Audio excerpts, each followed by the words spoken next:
Irwani, salam alaikum, j'espère que vous allez bien. Alors, on se retrouve aujourd'hui pour une nouvelle vidéo dans laquelle nous allons traiter un exercice sur le moteur asynchrone. Alors, j'ai un moteur asynchrone, d'accord, qui travaille sous une fréquence de 50 Hz. Il a deux paires de pôles, une puissance absorbée de 1,9 kW, une vitesse de rotation de 1425 tours par minute. Les pertes de fer ils sont de 90 watts, les pertes mécaniques sont de 60 watts et j'ai une intensité absorbée de 3,4 ampères. Alors nous allons, c'est-à-dire calculer pour ce moteur, nous allons calculer le glissement, d'accord. Nous allons calculer la vitesse statorique, d'accord. Nous allons calculer les pertes joules statoriques, d'accord. Et nous allons bien sûr calculer enfin le rendement, hein, et nous allons démontrer que le rendement, d'accord, il est toujours inférieur à 1. Alors, on va traiter cet exercice, donc on va commencer tout de suite. Donc on va commencer par calculer la vitesse de synchronisme en premier lieu pour pouvoir calculer G, et nous allons calculer les pertes joules statoriques, sachant que la résistance dans un enroulement il est égal à 5,5 ohms. Ça, c'est la résistance d'un enroulement qui est égal à 5,5 ohms. Et bien sûr, à titre d'information, mon moteur, il est couplé en étoile. D'accord? Alors, je vais commencer déjà par calculer, c'est-à-dire la vitesse de synchronisme. Alors, la vitesse de synchronisme, NS, normalement, elle est égale à la fréquence sur le nombre de pôles. D'accord? Donc la fréquence, il est de 50 Hz. 50. Le nombre de pôles, c'est 2, divisé par 2. D'accord? Et je vais trouver 25 tours par seconde. Ça, c'est la vitesse de synchronisme. Et 25 tours par seconde correspondent à 1500 tours par minute. Ça, c'est la vitesse de synchronisme qui est égale à 1500 tours par minute. Et on a déjà vu dans un tableau auparavant que pour deux pôles, normalement c'est 1500 tours par minute, d'accord, et qui correspondait à peu près à 1425 tours par minute pour la vitesse rotorique. Donc ça, c'est la vitesse de synchronisme, elle est égale à 1500 tours par minute. Maintenant, je vais calculer le glissement. Alors le glissement, il est égal, donc le glissement, il est égal à la vitesse de synchronisme moins la vitesse du rotor, d'accord, sur la vitesse du synchronisme. Hein, je vais vite, tout ça on a déjà vu, c'est-à-dire dans un premier exercice sur le moteur asynchrone, on a vu en détail toutes ces formules. Donc il est égal à 1500 moins 1425 sur 1500, d'accord. Il est égal à 0,05, c'est-à-dire 5%. Ça, c'est le glissement, c'est-à-dire c'est la différence de rotation entre le stator et le rotor. Donc, c'est le glissement qu'on a vu auparavant, donc il est, c'est-à-dire exprimé par le glissement. La vitesse entre, ça c'est la vitesse statorique qu'on a définie tout à l'heure, ça c'est la vitesse rotorique. Sur la vitesse statorique, on trouve un glissement de 5%. C'est bon. Donc, si vous voulez, je vais vous noter tout ça quelque part. Hein. Je vais noter ici. Alors, le glissement, il est égal à 5%. Hein, je vais le noter ici. Et je vais noter la vitesse de synchronisme qu'on a trouvée tout à l'heure. Hein, je vais la noter quelque part. Comme ça, on garde les données. Hein. Et je vous conseille toujours la vitesse de synchronisme, 1500 tours par minute. Je vous conseille toujours de noter ce que vous trouvez quelque part, hein, comme ça, lors d'un problème quelconque avec les mêmes données, vous allez rapidement vous retrouver, hein, c'est-à-dire retrouver les résultats que vous avez calculés. Bon, on continue, donc on a dit, on va calculer également les pertes joules statoriques. Alors les pertes joules statoriques, d'accord, on a dit que normalement c'est RI carré. Et ça c'est normalement dans un enroulement, RI carré. Et comme nous avons un branchement en étoile, donc 3 fois, hein, dans chaque enroulement j'ai RI carré, donc 3 fois RI carré, et je vais trouver 3 que multiplie la résistance dans un enroulement qui est de 5,5, d'accord, que multiplie I au carré, I normalement c'est 3,4, donc 3,4 au carré, d'accord, et je vais trouver, d'accord, les pertes joules statoriques. J'ai déjà fait les calculs hein, pour ne pas perdre du temps, qui sont égales à 190 watts. Voilà, ça ce sont les pertes joules statoriques, d'accord. Donc je vais noter également ces pertes joules statoriques quelque part, hein, parce que je vais en avoir besoin lors du calcul du rendement. Donc les pertes joules statoriques, pertes joules statoriques, ils sont égales à 190 watts. D'accord. Alors, il m'est demandé de calculer le rendement nominal et de démontrer, d'accord, normalement, le rendement, il est égal à la puissance utile, d'accord, sur la puissance absorbée. D'accord.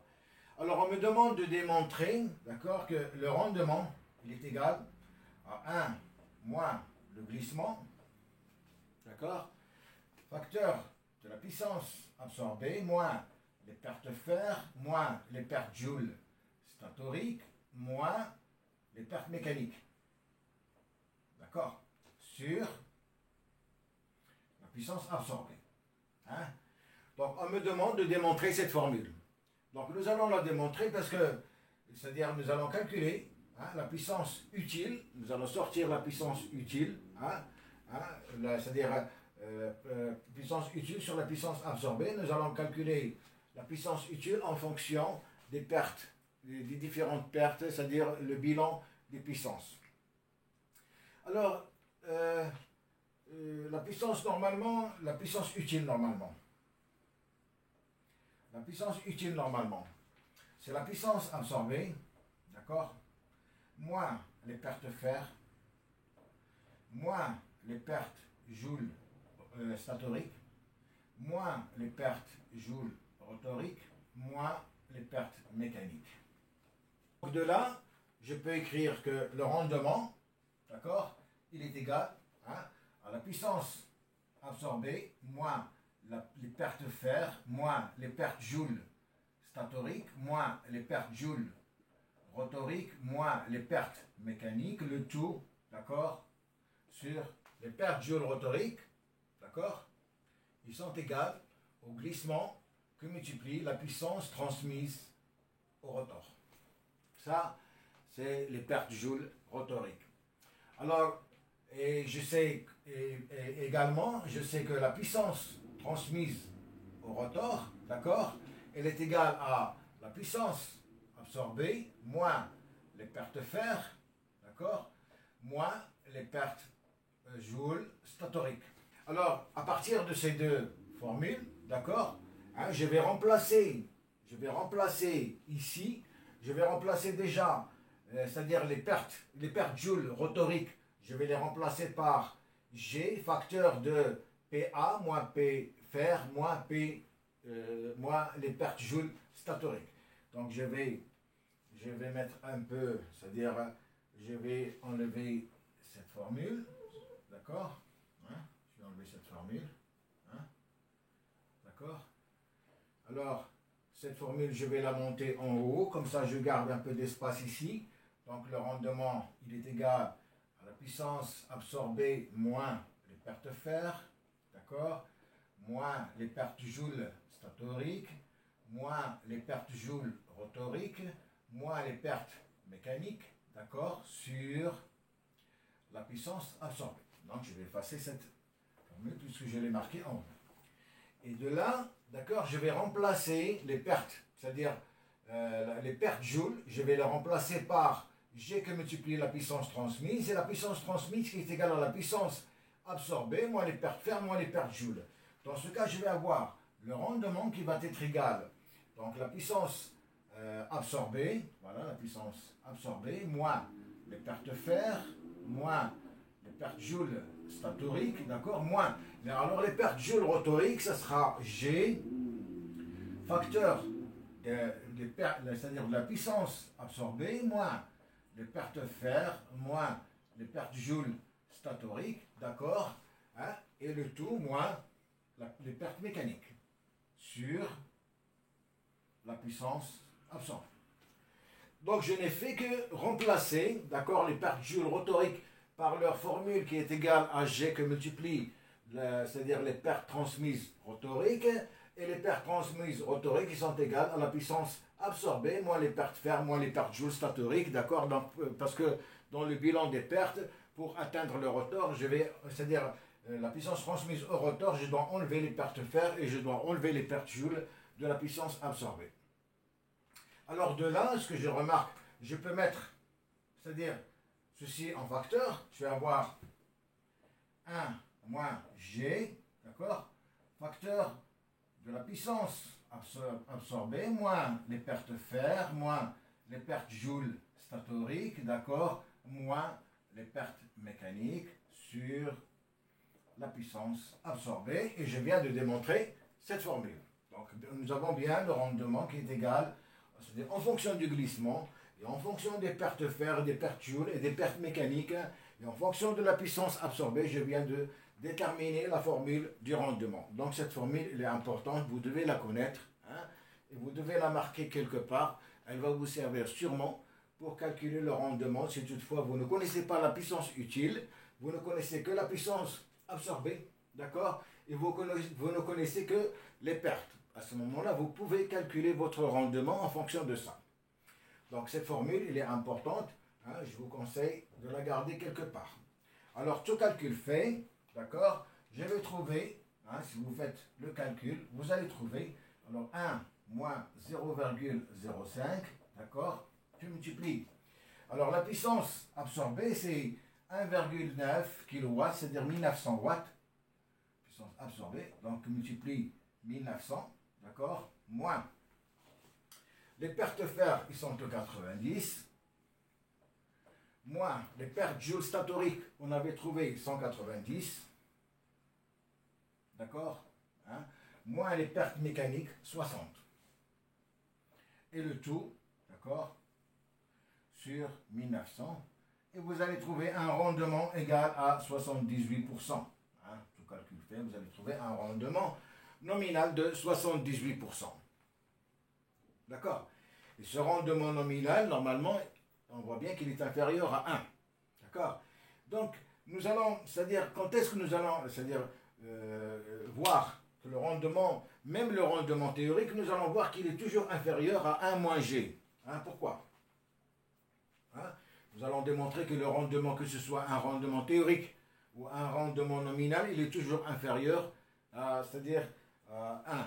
Pourquoi? Parce que si j'enlève les pertes fer, les pertes joule statoriques, hein, et les pertes mécaniques, d'accord, automatiquement, je vais me retrouver avec 1 moins G que multiplie la puissance absorbée sur la puissance absorbée qui s'annule, ce qui va me rester, c'est 1 moins G.